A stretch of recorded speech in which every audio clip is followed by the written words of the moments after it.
everyone, in this video I'm going to be showing you how I kitbashed and painted a Stormcast miniature into a Warhammer 40,000 Chaplain. I'll also quickly apologise for the sound of my voice in this video. I'm currently getting over some flu and the last few days I lost my voice. It's starting to come back, so I do apologise if it sounds a little bit strange or starts to crack during this video. I know it's been a minute since I've also uploaded to this channel, and there's a main reason for that. Is because I've been working on a secret project for the Grimdark compendium, which is available now, and I'll explain that a little bit later on in this video. So this miniature itself is one of the new AOS miniatures, which I believe it's called the Lord Relictor or Relictor. I'm not quite sure how to pronounce it, but if you know me, I love to convert Stormcast miniatures into the 40k universe.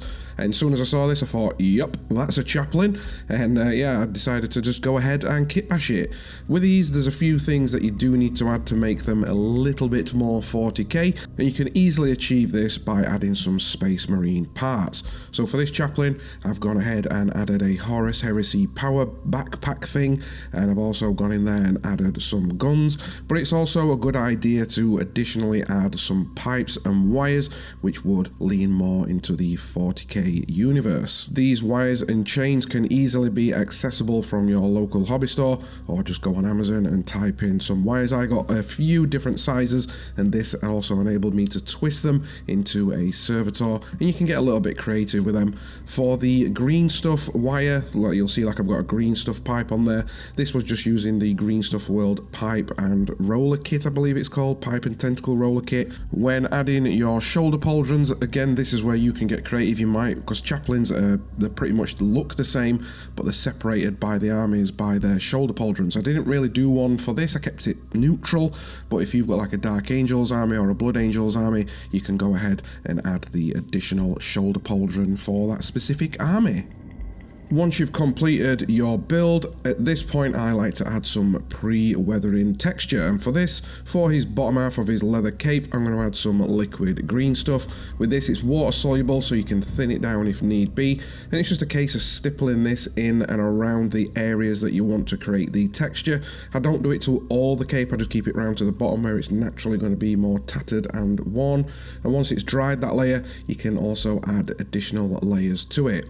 For his armour and other areas, I just went in there with some Typhus Corrosion, just create a bit more of the texture, and then it's just a case of getting your scalpel, and I just had some scratches and some little indentations around his armour and gun as well.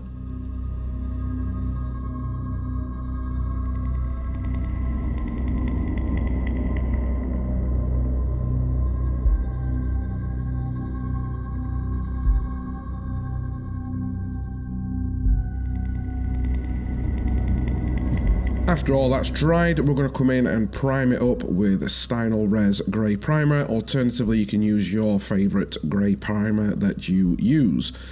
Straight after that, I'm going to come in with Rihnox hide. Now, you will notice in this video, this brown doesn't look like the Rihnox hide, and that's because I used one of the new Army Painter Fanatic paints. One thing I've noticed with the Army Painter Fanatic paints, I used a couple of them in this video, and you might notice it throughout the video, is I don't know what it is. I don't know if it's the binder that they use with them, but when I come in with mineral spirits, I don't know if they've got something in it that reactivates it. I've never had a problem with any alternative brand, but when I came in with some mineral spirits, even with the most gentlest touch, it just literally took that paint clean off. And after I'd done this brown primer, I actually let it dry overnight, so it had cured. But I don't know if it's something with the Fanatic paints that have got a different binder. The colours themselves, acrylics, are absolutely fantastic. I really enjoyed them, but it's just something about mineral spirits that they don't like. So for your miniature itself, I'd come in with Rihnox hide, and I've just coated the entire miniature on this because he's got like his cape and stuff. Don't matter if you don't get the top bits, and any additional parts we're going to be painting over them as well. So get Rihnox hide, or your favourite like dark brown. Just be very careful when it comes to using the Army Painter Fanatic paints and using mineral spirits. You could, if you've already got some, add a varnish, which is what I did a little bit later on, just to ensure that no further paint come off. But just a quick word of warning on that as well, I would just go ahead and use Rihnox hide. After you've completed that stage, I'm just going to come in and paint all the armour areas, or any areas that I want to be black, in Abaddon black. Alternatively, you can use your favourite black.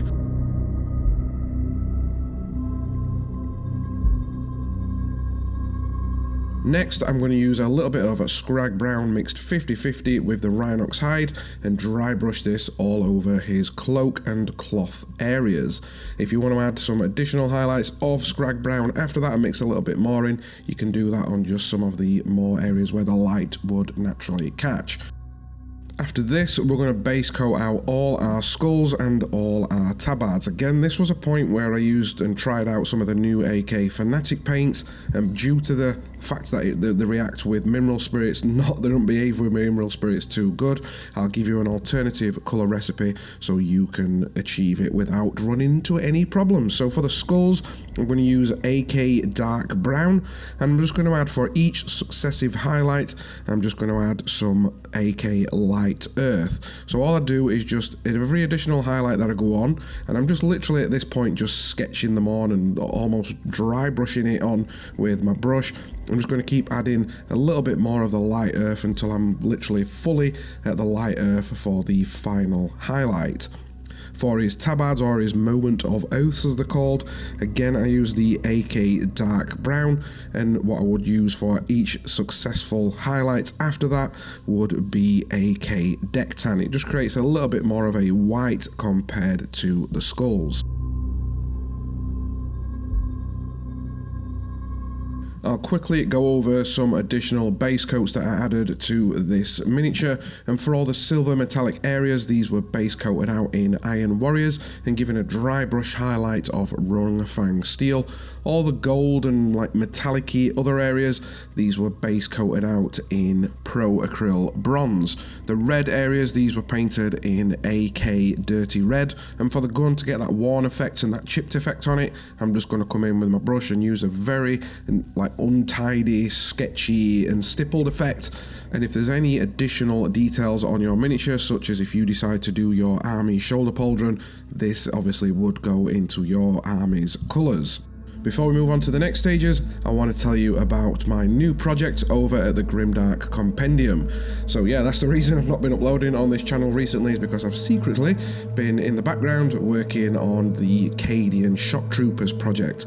This is a 4-part episode, and episode 1 is available right now over at the Grimdark Compendium, so make sure you do hit that link in the description below to go over and check that out. Episode 2 will be a painting guide, followed straight after by episode 3, where I show you how to build a custom Hydra turret and paint it up in the Grimdark style. The final and the most enjoyable part of the project that I did was to build a custom diorama, and in there I'll give you all the hints, tips and details on how to create a worn, city ruined battlefield.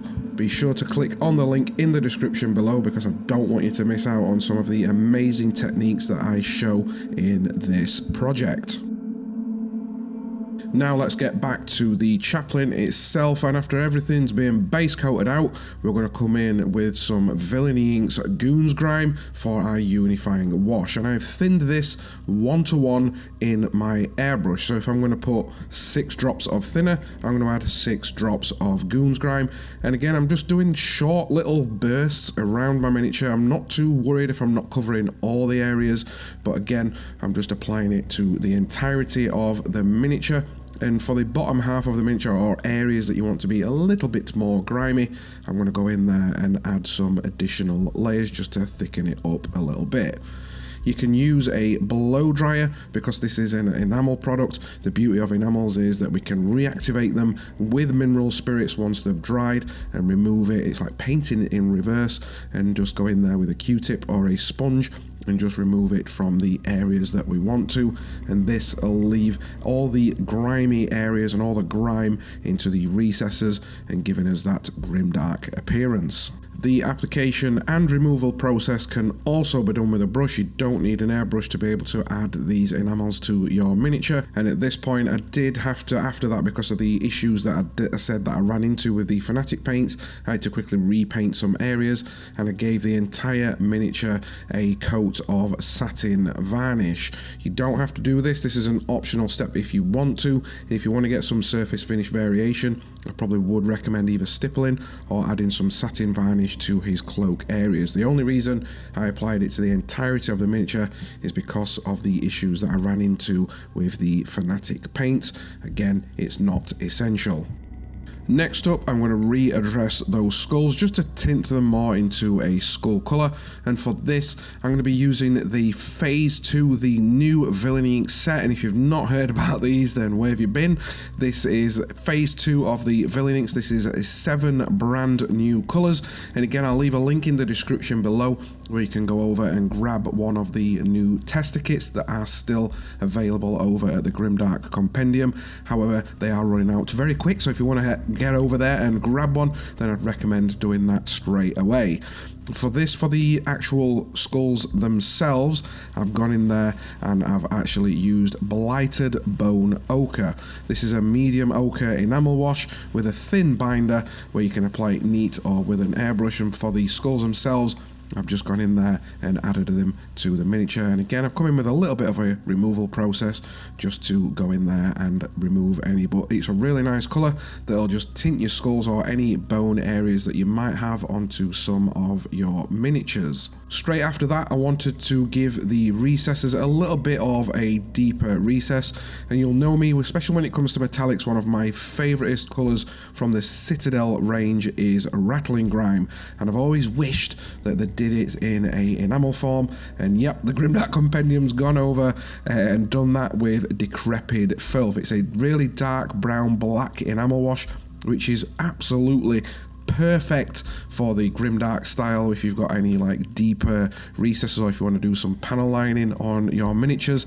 This is the actual Villainy Inks that I used for that stage, and again I just thinned this down 1-to-1 with mineral spirits, went into all the recess areas that I wanted to create a little bit more depth and contrast, and added that to those areas. And again, if you do go over or you spill over on any areas, because it's an enamel paint, you can easily remove them from there. But if you want to grab some of the new Villainy Inks Phase 2 for yourself, I will be doing a more in-depth review on these in the next week or so, where I'll be explaining all the new colours and showing you their uses, because there's some fantastic new colours in there and I can't wait to start using them more. So make sure you are a subscriber to this channel if you want to see those colours in action. But again, if you want to learn more about them or see the new colour range for yourself, hit that link in the description below and you can check Phase 2 out.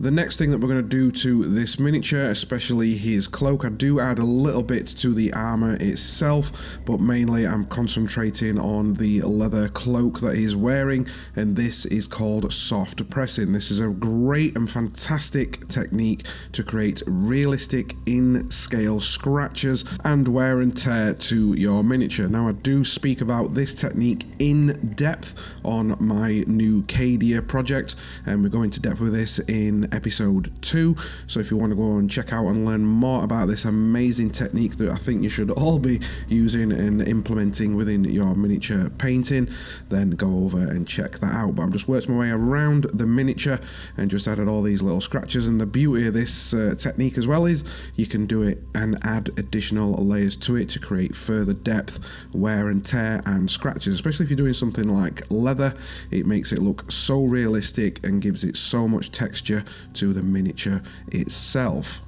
After you've completed that, the last little additional weathering that I'm going to add to the cloak itself is again using Phase 2 Villainy Inks All Is Dust, and this, oh god, I've been waiting ages. I love AK Dust, but it's a little bit on the white side for me, and I've always wanted more of a grey tone, and so All Is Dust is a grey tone, and I've just gone in there and added it to the bottom of the cloak, and this dries really matte and chalky, which is perfect to add some additional weathering to your miniatures. Once it's dried, I go in there because it was a little bit strong. Again, these are new inks that I'm playing with and getting used to, so I just went in there and blended it out up onto the cloak itself and just came in with a small removal pass.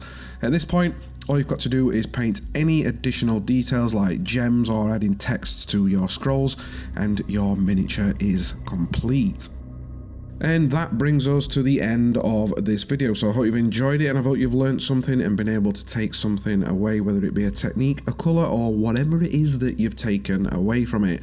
If you do want to check out my affiliate links in the description below to pick up some of the Villainy Inks for yourselves, then they are just below. You click on them, it just helps me get a little bit of a kickback back from there. It really helped me out as well if you could just like this video and share it on your social medias. I really, I'm still trying to grow this channel, and it just helps me out massively just by clicking that like button or leaving me a comment. Thanks for watching, and I will catch you in my next video.